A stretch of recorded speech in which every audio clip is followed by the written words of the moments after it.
All right. What's up, guys? Welcome to this week's episode of the Chair Talk podcast. My name is Omar, and we have an amazing guest for this week's episode. Braden, do you want to tell the audience what this podcast is all about? Yeah, absolutely. Here at the Chair Talk podcast, we cover a variety of topics centered around a lot of good things important and significant to adolescent men. A lot of good conversations, a lot of great guests, and we're funneling our structure, as we hinted at the last episode, to include even more perspective on our show. So we invite you guys to kind of take a seat and enjoy the conversation we're about to have. And we're really blessed to have my college friend, Jeff Erikson, join us on the podcast. Jeff, how's it going? I'm doing good. How are you guys? We're doing good. We're excited for all the listeners. This is going to be our first Zoom episode. So we're going to see. Yeah. So if it sounds audio wise, just a slight difference, it's probably because it's being recorded on a separate device. We're hoping the quality at least enables you to hear Jeff's message and you guys enjoy the rest of this conversation. Yeah. Jeff, real quick, do you want to just tell the audience a little bit about yourself? Yeah, of course. So right now I'm a current college baseball player at Calvin University. When I graduate this spring, I'm going to be working with a financial firm in San Diego, California. In addition to going to school and working with a financial firm next year, I've started a couple of businesses myself. When I was 9 years old, my brother and I started buying Gumball Machines and putting them in stores. We've had that ever since then. When I was 12, I started a lawn mowing company and I had high schoolers mow lawns for me. Then more recently in college, I got into the e-commerce space and had a business through Amazon and had some manufacturers in China and everything. And it was really fun. And I'm just someone who likes business and I like trying to get better and trying to improve myself. And yeah, that's what I would say.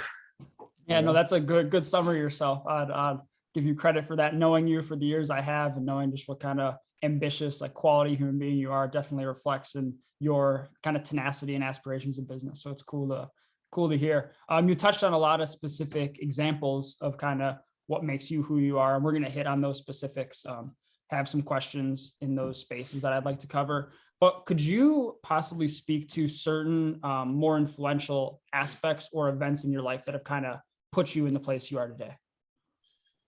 Oh, that is a great question. Well, probably the most important event that's happened in my life was when I was in middle school and I gave my life to Christ and I wanted to follow him. I'm a Christian, I'm a man of faith. And that's definitely a centerpiece in my life, is having that relationship with God. But more specifically, I had a conversation my freshman year with one of the seniors on the team, one of the senior captains on the team, who introduced me to a guy named Andy Frisella. He's a popular podcast guy, runs a podcast called Real AF right now. And I got connected with Andy Frisella and this guy named Ed Milet. And that just kind of put me on a trajectory of wanting to get better and wanting to improve myself in business. I'm now part of their Arte syndicate that they run. They have a collection of entrepreneurs, and we network with each other and we hear different strategies of what's working well in business. And I would say that one conversation to put me on to somebody that just gives away information and that wants to share their expertise. I think that has had a dramatic impact on my life. I know that's an awesome answer. And yeah, Andy and Ed are two of the most influential and powerful and just so much insightful content that they create. And it's amazing. I know I've talked at length with you about it privately off this podcast episode, but the value that they're able to create. And it's awesome that you've can testify that to being a large area of growth for you. How'd you get in touch with those guys, if you don't mind me asking? Like, how'd you get in touch with Andy and all those guys? Yeah. So if you guys pay attention to, I don't know if you're current listeners to his Real AF podcast. Yeah, I got Omar into it through the I just started a couple weeks awesome. ago. So I started this podcast. Yeah, so he also had this podcast called the MFCEO Project a couple years ago, and he talked about a group he was starting called Arte Syndicate, and I was interested in it because I was somebody who likes entrepreneurship. I like business. I like all the different nuances that go into trying to make money and trying to be successful. And that was a group where I could be around like-minded individuals. And so I applied just like how you would apply to a college or apply to a job even. And I was one of the guys out of like 30,000. I was one of 400 that got chosen. And was pretty honored, and I like it, and I've been in it ever since. Yeah, that's really cool though. That's awesome. I'm sure we'll touch a little bit about that a little bit later, but kind of switching over, you said that you were a baseball player at Calvin, correct? Yeah. You kind of want to just speak about just your athletic journey being a college athlete, since you are our first college athlete that we've had on the show. Kind of just want to talk about that a little bit. All right. Yeah. Yeah. I had a lot of success in high school playing sports. I was a 3-sport varsity captain at my high school. And it was one of the largest high schools in Colorado. And I just had that honor of, I had the honor from my coaches of wanting to lead the teams. And I played football, baseball, and basketball. My favorite sport was football. That was a sport I was the best at. And I was looking at playing in college, and either at the D2 or the D1 level. And it really came down to I didn't want to get a concussion in college. And I just made the decision made the decision to pursue baseball and pursue my love of baseball. Something that really had a big impact on me was I have an older brother. He's 12 months older than me, and he's just been an absolute rock star. Like in high school, he led the state of Colorado in strikeouts, one of the most highly recruited pitchers in Colorado for baseball. And I watched him go to a big time D1 school, and that kind of inspired me to want to play college baseball as well. What position do you play?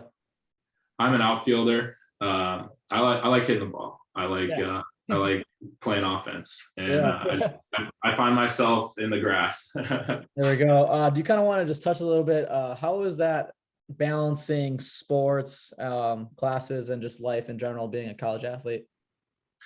It definitely takes the majority of your time with practice, with our team lifts, even with stuff like wanting to eat right. It takes time to make good food, and it takes time to prep food, and it really turns into like what the center of your day is built around baseball practice and the baseball lifts that we have. So it's a hard balance. To say that I'm giving my all in school would be a lie. I can't, and frankly, if I could, I probably wouldn't. And it's just like I'm trying to hold up a lot of things, and I think I'm doing a really good job. But baseball does take a lot of time for sure. Yeah. So you talked about that kind of like that hard balance. Do you want to touch a little bit on what is it like being a D3 athlete? Because I mean, we see all these like D1 athletes. Because I mean, they have some like cameras following around them. They have like ESPN following their like daily schedule. So how is it just being like a D3 athlete? Do you think it is a lot different than a D1 athlete, or would you kind of say they're similar, just like day in and you would day probably out? have a reference point with your brother as well. Yeah. So if you could kind of like compare and contrast what you hear from both sides in your own personal experience. Yeah. I would say they're a lot more similar than you would think, outside of a couple small details. But we still have practices. We still travel out of state. We're going to Florida for 2 weeks, so we're still getting our out of state games in. We're still practicing 6 days a week. We still have 3-hour practice and team lifts, and we're held to a very high standard here at D3. It's very competitive. Don't get me wrong. Where we're different from a D1 school, what I've noticed is the funding. My brother's school, they have a private chef, they have a nutritionist, they have a massage lady that like you can schedule massages with her, and just like stuff like that, where they can really dive into the smaller details and like the littler things, right? Like having somebody that makes a shake for you after a lift is Those go a long way though.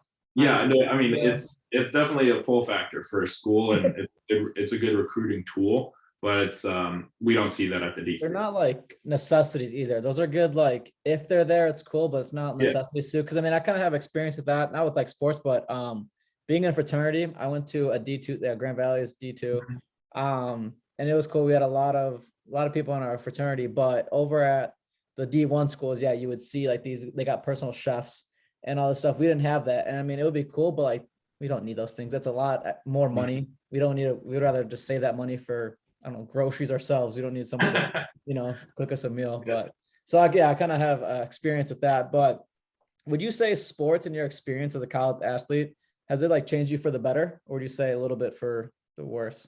Yeah, no, I would say it's 100% changed me for the better. One thing that I've taken out of my last 4 years of playing college sports is it challenges you to take on a lot of things at the same time. So you just got to be juggling a lot of balls. You got to know how to keep your schoolwork intact. You got to know how to manage the clubs that you go to, whether it's like a Bible study that we do or an investment club that a lot of us are a part of. And then, yeah, you just got to manage your relationships, and playing college sports is a huge toll. And it challenges you to raise the standards for yourself and to kind of have higher expectations of what exactly you can take on, because it just requires a lot out of you. And I've really enjoyed that. I've grown a lot in the last 4 years, and I really like what I do here, and I really like my school, and I'm very blessed.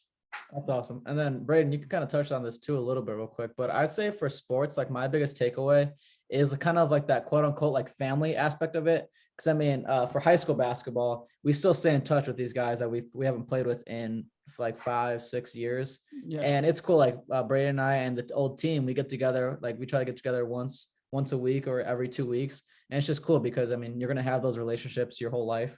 And that whole family aspect is really big to me, which was really cool with that. Yeah. And obviously being a teammate of Jeff's for a year and being around a lot of the same guys he speaks to in the same culture with the same program and stuff. I think it goes for all forms of athletics, especially at the higher level, but the accountability factor and kind of being on one boat and rowing in the same direction. I know that kind of saying or metaphor gets tossed around a lot, but I think it's very symbolic and helpful in life as you transition from a student athlete into a career. Just being around a lot of guys that push you for the better, have the same goals, have the same mindset, and can kind of center your focus around, as you just mentioned, about juggling a lot of things in life. But at the end of the day, having the same set of basic priorities and giving your entire effort towards that is really powerful. And I think it sets an example and puts you on the right track to be successful when you do enter the business space, no matter what position. If you're a business owner, even entering at the lower end of a totem pole, trying to climb a corporate ladder, it sets a lot of good skills to have and to display.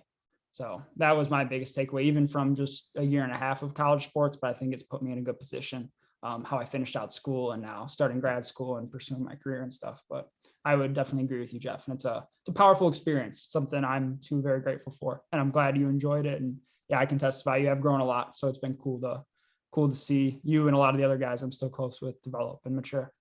Yeah. Real quick before we switch topics, kind of closing out on the college sports, do you have any like memorable stories or anything for like these can be funny, serious, Yep. like any what are like, when you look back at your 3 years, and obviously this season's still upcoming, but what are some of the most memorable times that you can recall around baseball? Off the field or on the field? You can give a couple of both, whatever Either. you feel like sharing.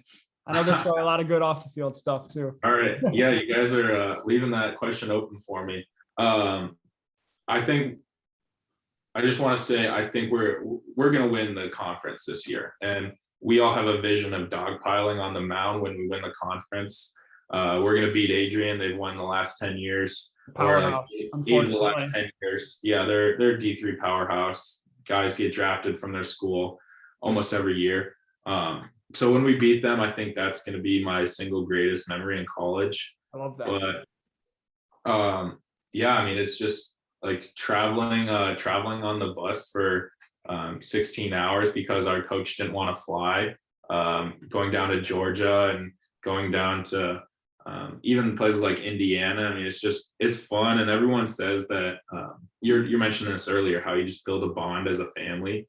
And it's really something special because you got to keep in mind that you're literally, when you live with these guys, you do everything together, from like making dinner to lifting weights to talking about girls to even showering together in our team locker room. I mean, you really get close with these group of guys, and it's something I wouldn't trade for the world. So that's what I would say.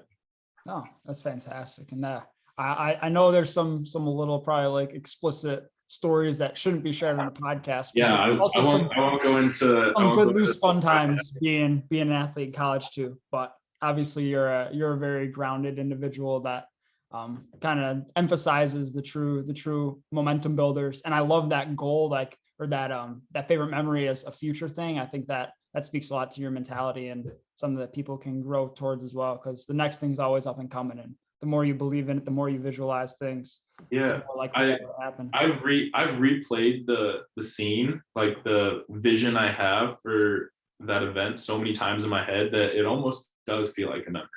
As weird as that sounds. Oh, that's neat. It almost does feel like a memory.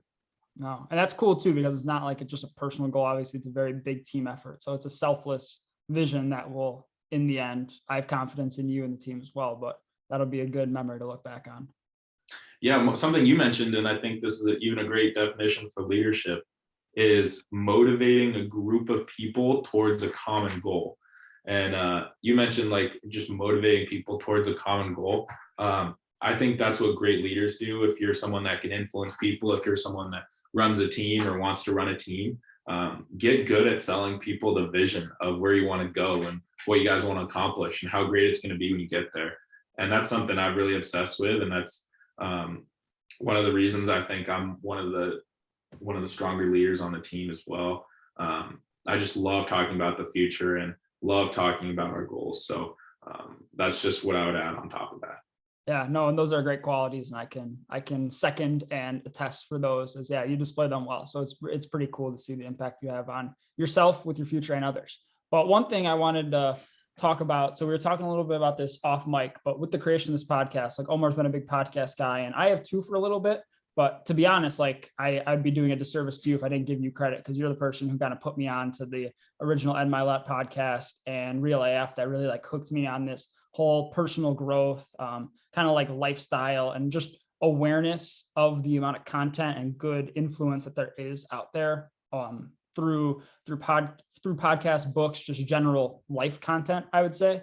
And I wanted to kind of hear you speak to, you hinted at one of the influential moments in your life is when a senior kind of put you on to Andy Frisella, but could you kind of talk through parts of your story in that personal development department, as in like, what was your first experience and kind of like how that's built up to where you are today?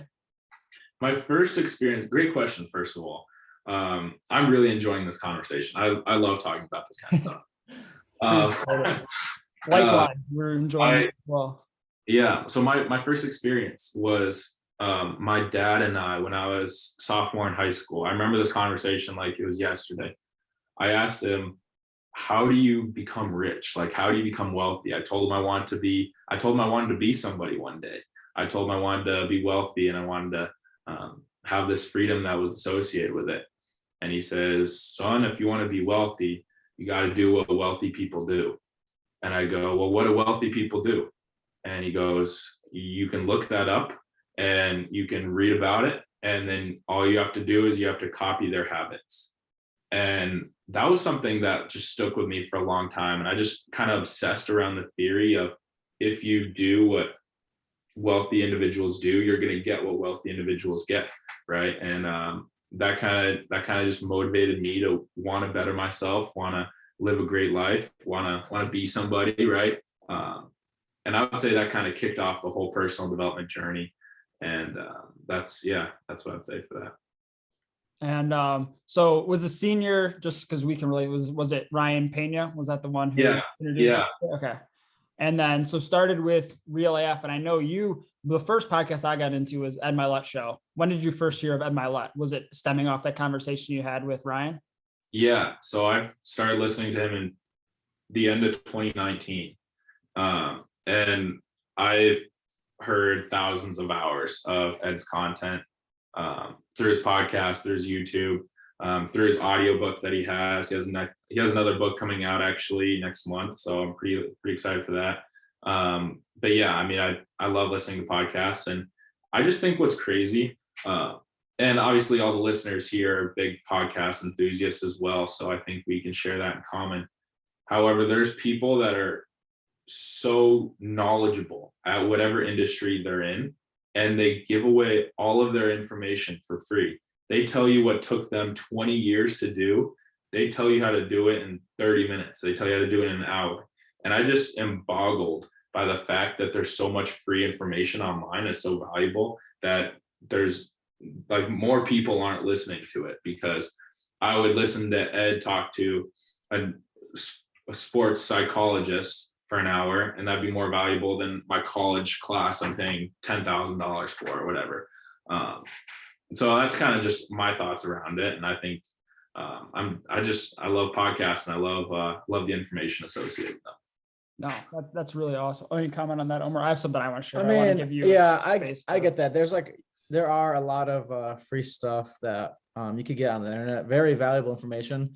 Like for just working out, because I mean, we're all big into working out. I used to pay for like plans and stuff, like by fitness influencers. But I mean, just go on Instagram, you could type in anything like a chest workout, and you could literally find thousands of free chest workout. Like it's just stuff like that. Like there are like I kind of get what you were saying with like the $10,000 of classes. Like you could learn all that stuff in about a 5-10 minute YouTube video, Right. most of it and stuff. And so I get that with all, there are a lot of free, valuable information out there. Yeah, I think to anybody out there who hasn't like given that a shot, if you're passionate about business, if you're passionate about fitness, any space in life, like there's tons of information You from just got to do research yourself. extremely knowledgeable and successful people in their space. And you're cutting yourself short if you're not putting yourself out there and giving it a chance. And in the business realm, like Jeff and I are both financial students, and I kind of had that realization. Like I do enjoy formal education. It's debatable the kind of net return on investment, the ROI that you're looking at with it. But I read a book this past summer, The Intelligent Investor, which is like a staple in the financial space. And like I really enjoyed my investments class in college, but I finished that in like 2 or 3 weeks, and it cost me $25. And I'm like, almost every single thing that we talked about in my 302 class was covered in 450 pages of a textbook. And I could have just done that and went that route. But even if it's as a supplement or just an additive to it, you can take a formal class and also do some deeper dives into research on your personal time.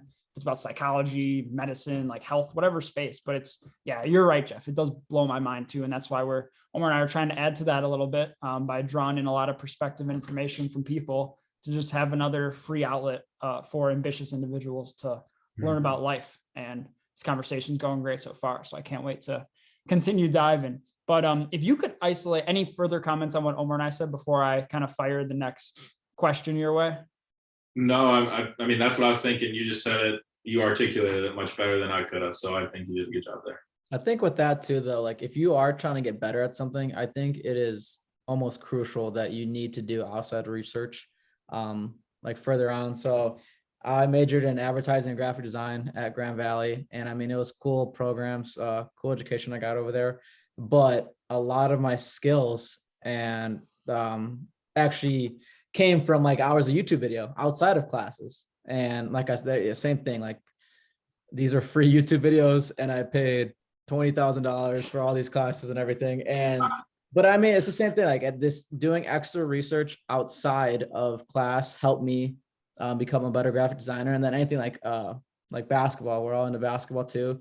If you just practice once a week, you're not going to get better. But if you do a lot of outside research on like how to, I don't know, make your crossover quicker or anything, it's going to help you. So I mean, I think a lot of outside research that people aren't forcing you to do, like you're doing it on your own, I think that'll help you grow. Whatever skill you're trying to do. And another comment, I know this will resonate with you, Jeff, because you're familiar with this like saying, but on top of being ambitious and open to learning information, you can't become a success zombie and just kind of walk around and just hear all these successful things and people speaking. You actually have to put it into action. So say you want to learn something about business or finance, you can watch as much material as you do it, but if you turn off your computer or your phone and just sit there and tell yourself that you know how to actually execute in life, like you might be a little closer to that goal of success, but you're not there yet, not even close. And you just have to continue to put in time and effort and actually take information and translate it into reality, because you can't just leave ambitions kind of floating. You have to actually funnel them and execute on stuff. Yeah, you can't learn how to ride a bike by going to a seminar. Yeah. Idea. You can't. As simple as that. You just got to get on it, fall down a couple times, but pick up on things quick and keep them for the rest of your life. No, I like that. I've never heard the good, seminar one. That was good. But kind of just speaking with you a little bit, just having this conversation, you seem like a very motivational person. I kind of want better, like you want other people to succeed with you. How do you encourage others like around you to make that conscious effort to live just a better life and live the quote unquote like the right way? I think this comes down to just trying to improve yourself and trying to grow yourself in every area of your life. And then naturally people will start to take a notice. And Andy actually says this beautifully. He just talks about just trying to improve yourself and how there's there's so much nobility in encouraging other people to want to win and other people to want to get better. And the best way to do that is just to try to get better yourself. And you're the sum of the 5 people you spend the most time with. I think that's a pretty popular quote, and I don't think you guys would disagree with that, right? When you start improving yourself, then naturally, and because of that rule as well, other people are going to take notice, and other people are going to start to take on some of the habits that you're putting into your life. So that's it. I mean, biggest way to get people motivated is you're someone that's motivated and you're around them. Yeah, I believe it's gonna be like, I believe it's very hard for people to be that leader if they're not honed in themselves, if they're not if they haven't put all those like hours in just to become a better person overall. I think it's very hard for them to help other people become better when they haven't even focused on themselves. Yeah, it's the same thing with going into any aspirations in business, even like relationships with like a significant other and stuff. Until you have yourself in check, like it's very hard to be successful and grow and inspire other people. And obviously Jeff hinted on a strong passion for leadership and also just an entrepreneurial mindset. It's crucially important to kind of get yourself in check and make a conscious effort to grow. And the subsequent kind of residual effect of that is growth all around you. Because as Jeff said, I believe in that rule I reference when Jeff and I talk in the past, like the round table, like seats at the table, you got to fill them with people that are going to add value to your life and inspire you. And you're seated at that same table to do the same for them, and just being selfless and giving in all your efforts and what you're capable of in life is the ultimate reward. And to see people succeed, I love Andy always talks about wanting all of his competitors to succeed and thrive and grow. And that's just like the positive nature of business that a lot of people don't see unless you're in that circle. But that's great stuff. Yeah. Kind of switching topics again. Braden mentioned that you are a pretty creative businessman. Do you kind of want to walk us through some of your past and current business operations you have going on? So you hinted at them in the beginning, but maybe just talk about like some operations, kind of where they were, the growth, and where they stand now, and kind of maybe and a lesson learned with each so far. That is one of the best questions I've ever been asked. I don't think anyone's ever asked that question before, if I'm going to be completely honest. First business, 9 years old. You guys got a picture. I was a really small kid. It was me and my brother. We walked into this sporting goods store, and our dad had mentioned this because he had heard about the idea, and he bought a gumball machine for us. And he's like, you're going to walk into the store and you're going to tell them, and you're just going to ask if you can hold your gumball machine in their store. So I walk into a store back in Colorado. It's a local sporting goods store where I'm from. And I just say, hey, I have a 5-foot tall gumball machine. I'm wondering if I could keep it in your store. Is that okay? And again, I was a 9-year-old kid. My brother was 10, and I just don't think the store manager could say no. And that conversation led to us having the gumball machine in there now 12 years later still. Brings in about $1.50 a day. So not that much, right? You got to keep that in mind. Better than nothing. Better than nothing, right? And the gumballs themselves, we buy them wholesale. They're 5 cents a gumball. We sell them for 25 cents. You know, one of those great margin machines with a spiral, the whole 9 yards, right? And that actually led us to being able to pay for our own car in high school with the money we made from the gumball machine. So at a young age, like right off the bat, I was learning that I want my assets. I want things that can passively bring me in cash flow. I want those to pay for my liabilities in life, my expenses, whether that's a car, a new watch, or a new computer, or what have you. It was just a simple little story that kind of made a big impact on my life. And then the lawn mowing company, I'll just touch briefly on that. But one thing I learned with the lawn mowing company is you want to be able to scale up your business, and you want to be able to have something you can teach that's repeatable for somebody to like pick up and do. So mowing a lawn, it's really not that hard. You really don't need much training or expertise in it. And I learned that if I were to teach my friends how to mow lawn, I could be at baseball practice, or I could be mowing another lawn, and I could be making money on that. So something I learned from that endeavor is just you want to be able to teach somebody else how to make money. And if you're helping somebody else make money, then I believe that you're also going to make money as well. Yeah, so that's what I'd say with those first two. I mean, it's I could go on for an hour talking about all the things I did wrong and everything that I messed up in the early days for sure.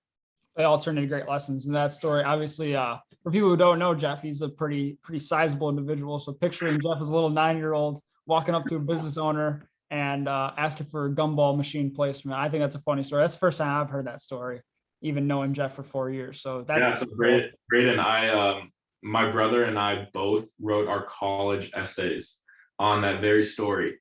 And really? Those same college essays we wrote to like put in for scholarships as well. Yeah. Through the scholarships that my brother and I got through our course in college has been over $50,000 from that one essay, on top of the schools we've got into. So, I mean, $1.50 a day isn't a lot, but being able to tell the story that spits out $50,000 in scholarships is, I mean, that's kind of incredible. Yeah, that's awesome. Right. That's fantastic. Yeah. And I know the lawn mowing business, we talk about that. You got a lot of merchandise, have people repping the Erikson brothers lawn mowing company, which is cool. I love the merch, and it's pretty sweet to see the people at Calvin. So you're represented in Michigan as well as back home in Colorado.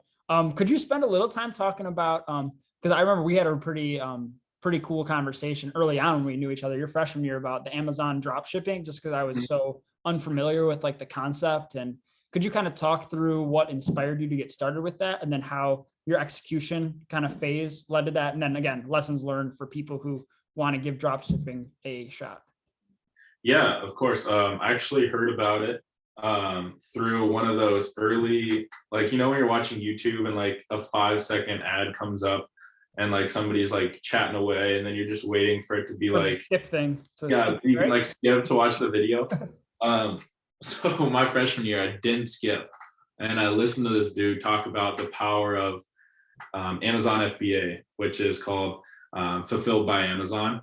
And I just heard him talk about how you can have passive income, how you can own your own listing, how you can outsource all of the work and just have Amazon take care of the logistics and the fulfillment and everything. And I gave it a shot, and I had some extra money that I was willing to invest, and I wanted to learn about business, and I dove into that. I did product research, and I came across selling drill bits.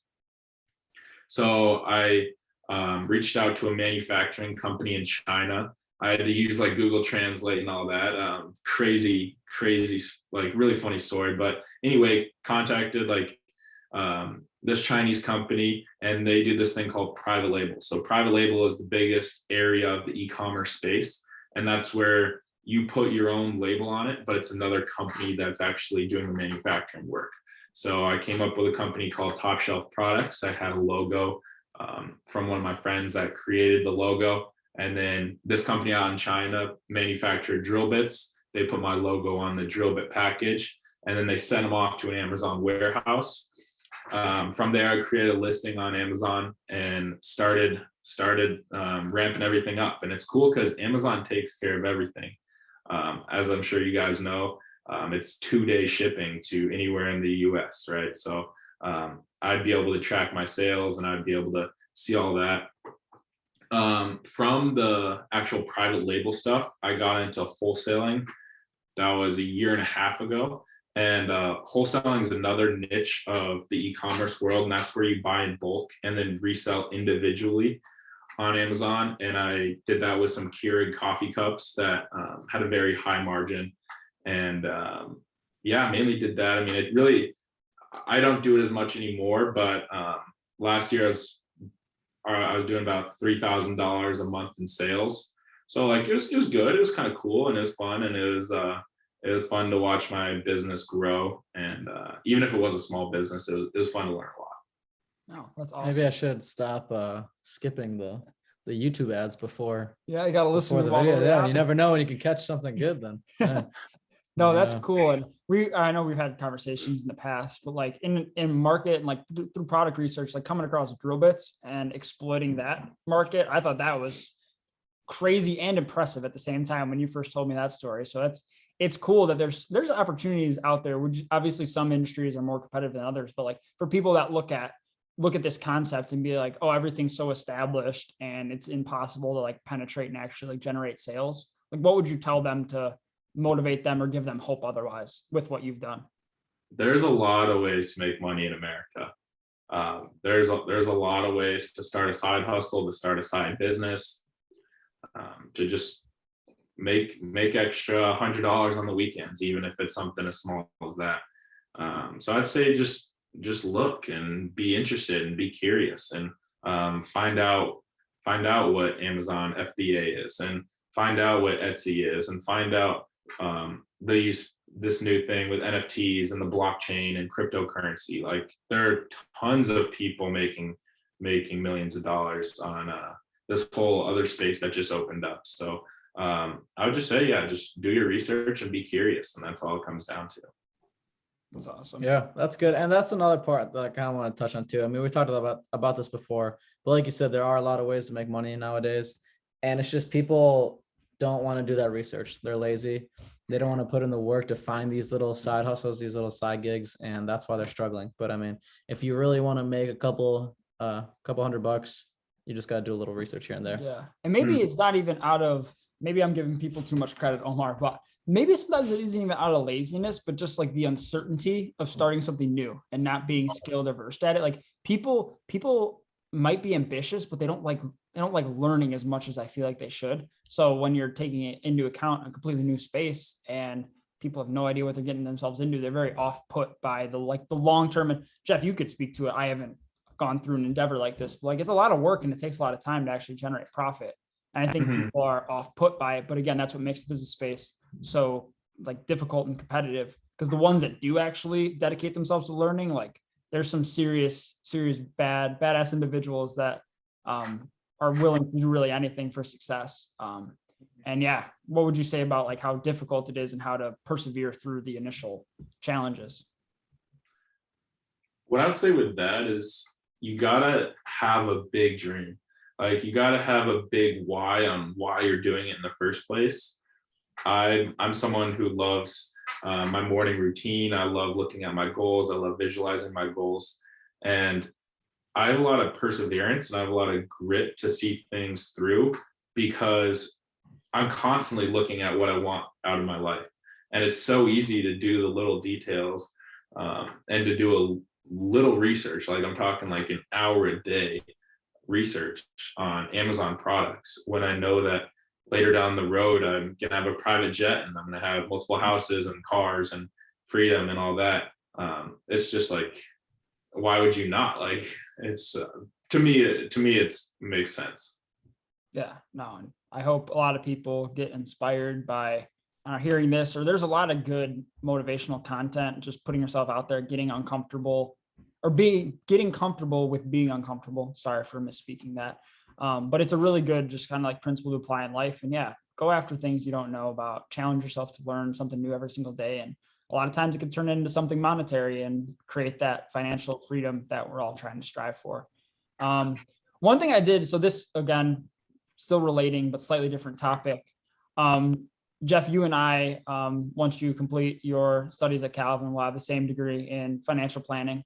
And I just wanted you to speak a little bit to that career path and what you're specifically going to go into and how that became kind of your calling or what you see purpose in.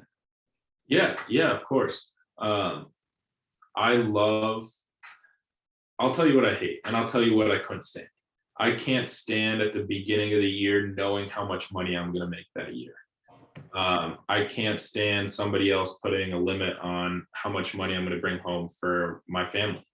And even if that's just myself right now, I can't stand clocking in at 9 o'clock and looking at the hourglass until it turns 5 o'clock so I can check out and go get a beer at the local bar, right? I hate the employee mindset. I want something great. I want to do something special with my life. I want to live a big life. And naturally that led to going into sales or sales of some sort. The position I'm going into is in the financial services industry. very like the majority of your income comes from the commissions that you make. So it's pure hustle game, high turnover. And it's something I like because helping people, it's helping people make money. It's helping people see their goals through as well. So not only, or whether it's a client or whether it's a coworker of yours, you help people get to their goals, and that's something that fires me up. And I know if I help a lot of people get to where they want to go, I'm eventually going to get to where I want to go. And that's basically what it comes down to. And you see finance and the sales aspect of financial advising and planning being an ideal route for you in that regard? Yeah, I see it as an ideal route. I think one of my few gifts that I have in life is the ability to communicate, or at least have a conversation on the one-on-one level. And I think I can use that in financial advising. I think I can use that to help people find investments that's going to help them out, or structure their financial budget, or whatever you have. But yeah, that's the route I see right now. And I just like the business. I like the professionalism of it. I like the compensation that it brings. It's the most highly compensated industry in terms of the amount of money you can make within it itself. So that's definitely attractive. Gotcha. So obviously you and I personally have had conversation about this, but what are your initial career ambitions? So I know you mentioned moving out to California, starting your career after school. And then what do you see as that long-term kind of end goal? Yeah, I love that. So just starting with a financial services company. Within the year, I plan to be a senior broker with the company. That means I'm running my own sales team. I'm helping other people with their goals, and I'm helping them with the presentation, and I'm kind of being a field trainer, so to speak. So that's short term what I see. 2-3 years down the line, I want to get into apartment complexes. My father is a real estate investor in Denver, and I love real estate, and it's a great way to grow money. It's a great way to make passive income. Back to that Gumball Machine thing, right? So I want to get into real estate, and I want to kind of just run my business in the daytime, and have my real estate ventures going on as well. And end goal, Braden. End goal. That's such a good question. Quite honestly, my end goal, I want to own the largest privately held real estate portfolio in the nation. That's my end goal. It's a good end goal to have. Yeah, that's tremendous. And I know, like, knowing you and how hardworking you are too, it's like not something out of left field either. And we've talked a lot. We enjoy conversations about the future and kind of setting goals for ourselves. But I think that's it sounds bizarre, but it sounds bizarre to people who don't know you personally. But for me, who knows you personally, I think that's a pretty reasonable goal, knowing that you won't stop at any length to achieve what you want to get. Yeah, I mean, if you guys think about it, like 60-70 years, that's a really long time. And the effect, I just finished a book called The Compound Effect by a guy named Darren Hardy, and he talked about like the power of compound pounding. If you guys think about it as like a rock on a beach, and as the waves come in, each individual wave isn't going to have an effect on this rock on the beach, but over 10-15 years, it's going to have a significant cut, or it's going to take away a significant amount of that rock. So I apply that to the business world and my long-term goals. And I think if I'm just one wave every single day, and I keep on hitting it, and I keep on pounding the grindstone, and I keep having my vision, and I just don't see that having a big goal would ever deteriorate. I mean, that's everything I want to do. And I know if I put the little steps in, I do the little things, that the big things can be achieved. That was a cool visual. I never heard of that before. The rock and the waves. Mm-hmm. That's cool to think about, have that mindset with work. Mm-hmm. That is cool. But kind of closing out, the last topic we're going to talk about is your faith, if you don't mind. Because myself, I am Christian. I'm pretty religious. I have a tattoo that on my forearm that I live by. It says, "Don't worry about anything, instead pray about everything." And so kind of just like, what would you say to anyone? Or real quick before we go into with that, how does faith play a part in your future aspirations? Is kind of then like, how does it play a part in your daily life? it's everything. I mean, my relationship with God is everything. Um, I'm in the Bible every morning, and I have a devotion I follow. And I think there's a lot of similarities between entrepreneurship and a relationship with Christ. And I think the two go hand in hand, more than people think. You know, you got to have faith in your business that's going to succeed. You got to have, just like you have to have faith in God, right? You're going to go through ups and downs in business, and you have to keep the end vision in mind, right? Same thing with your relationship with Christ. You're going to go through ups and downs in life, and you have to realize that Jesus died for me, and that he has a place for me in heaven, and that he's with me every step of the way. So I directly tie my relationship with God and my relationship with Jesus to my path I have as an entrepreneur trying to build a business.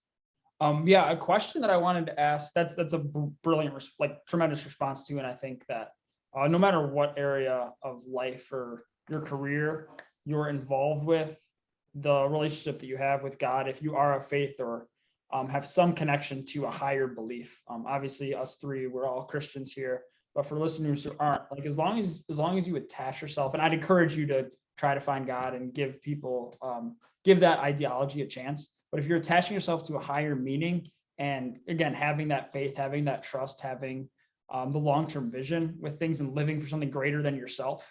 Obviously for us, it's preserving God's kingdom, being a light to others, inspiring and assisting people that we interact with. But in that sense, it definitely, as you're saying, Jeff, translates to business extremely well.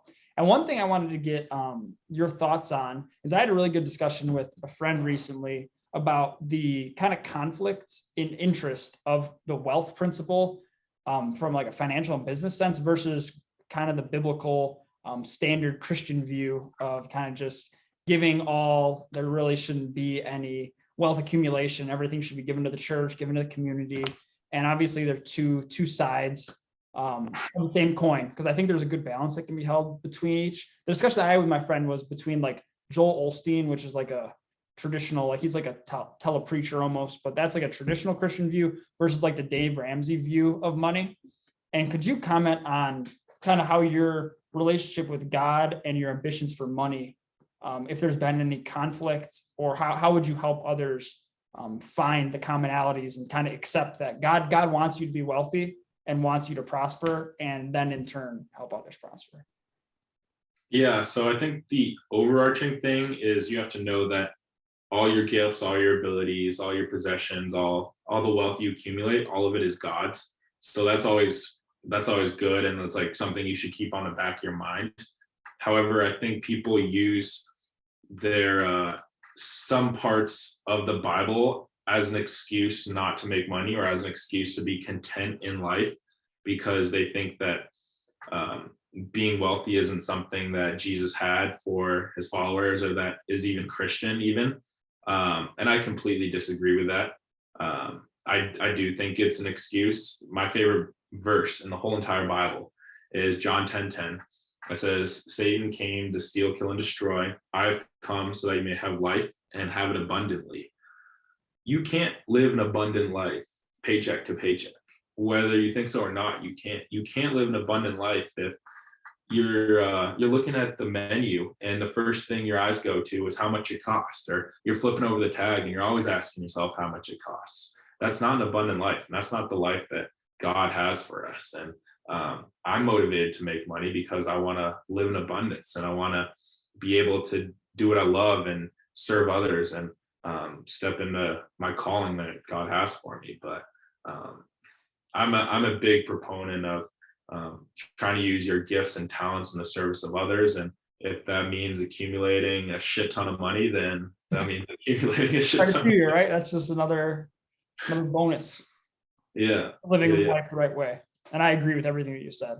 Omar, any thoughts on that? I mean, one thing too, a lot of churches, they try to preach on this too. I believe, I forget what percentage it is, but they believe just according to the Bible, like tithing, the 10%. Yeah, at 10%. Yeah, that's what it is. Like every paycheck or something like that, or something like it was every paycheck, or like your yearly salary, you should give 10% back to the church. And I know that kind of ticks people off or kind of rubs them the wrong way, but I see no problem with that. I mean, you're going to church and they do so much for you.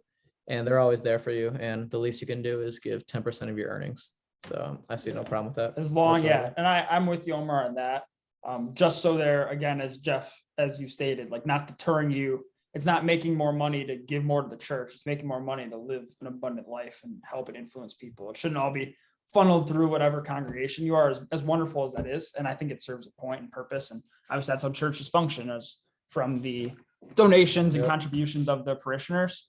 But again, yeah, I think the Bible has a lot of good lessons for your own personal finances, but also how you kind of approach life. And you don't make excuses, and you don't see wealth accumulation as some sinful act, whereas it's actually what is kind of God intends for you to live your fullest life. And I think it's part of it. And I just want to get your thought. I knew you were going to give a great answer to that question. And you have a really good perspective on that. So I appreciate you sharing a little on that.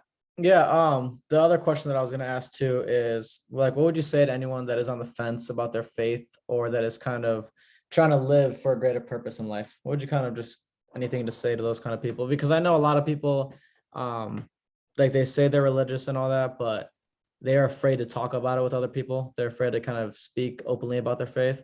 And so how would you kind of speak on that? And then someone who's just trying to turn their life around? Yeah, two different questions there. First one, I would say get in a group of people who are also trying to pursue their faith, right? Whether that's a men's Bible study, whether that's a women's Bible study, whatever. I'm in an athlete Bible study on campus here at Calvin, and we just do that. We talk about our relationship with God. We talk about how our faith and our sports interact with each other. And it's just so important having other people challenging you, asking how your relationship with God is, just little questions like that can mean the world of difference. And then the second question you asked, was it in regards to someone that's just wanting to get better? Is it kind of like that broad scope of everything? Yeah, kind of just like maybe someone's going down the wrong path and they know that they want to kind of, I guess, shear things up, kind of straighten themselves, dip their toe in the pond of like Christ and everything. Like, what would you kind of just say to that? Like, they're a little scared of what's to come. Yeah, I would say with that, get a mentor. A mentor in life can make the world of a difference.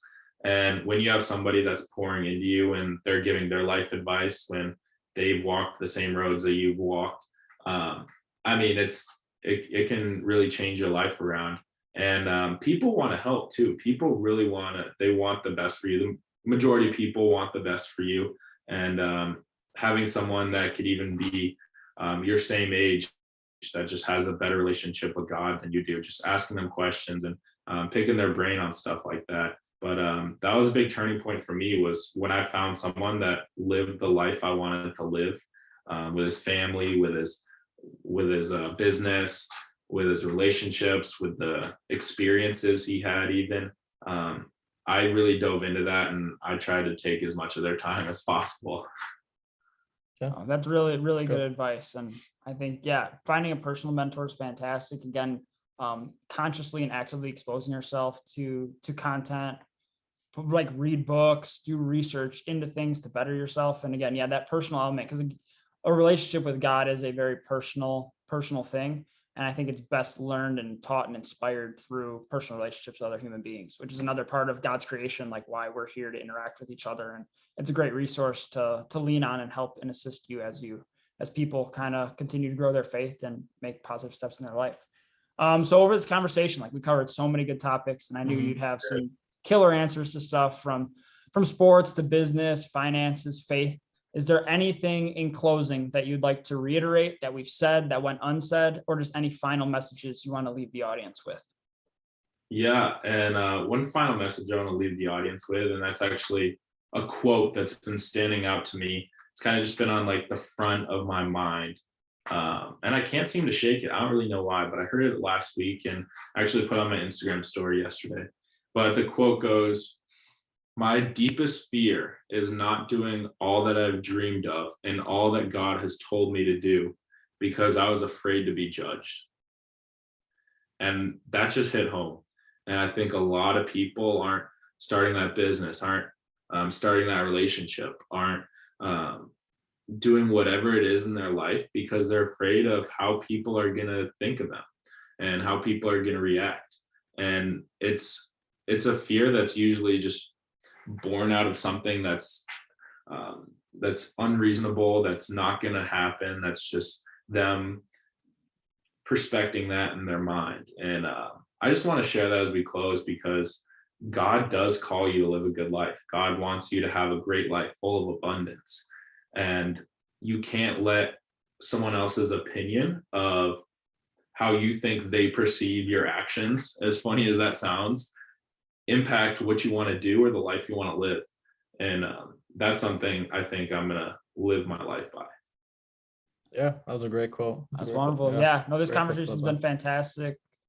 Jeff, again, complimenting you, great listener, great speaker. And I hope that everybody was able to enjoy everything you laid out and articulated through this conversation, and that it was beneficial to you. Also gain some experience, gain some networking. Hopefully you get some connections out of this too. We'll make sure to plug some social media stuff in the bio or in the description of the episode, and we'll try to market it on our platforms as well. But we just want to, Omar and I both want to really thank you for setting aside this time. Obviously you're busy getting ready for baseball season, starting up your last semester of college, but really appreciate and value you setting aside an hour of your night with us. And we know the audience is going to love this episode. Yeah. I mean, you guys are studs, and this podcast has taken off, and I've really enjoyed listening to the guests you brought on.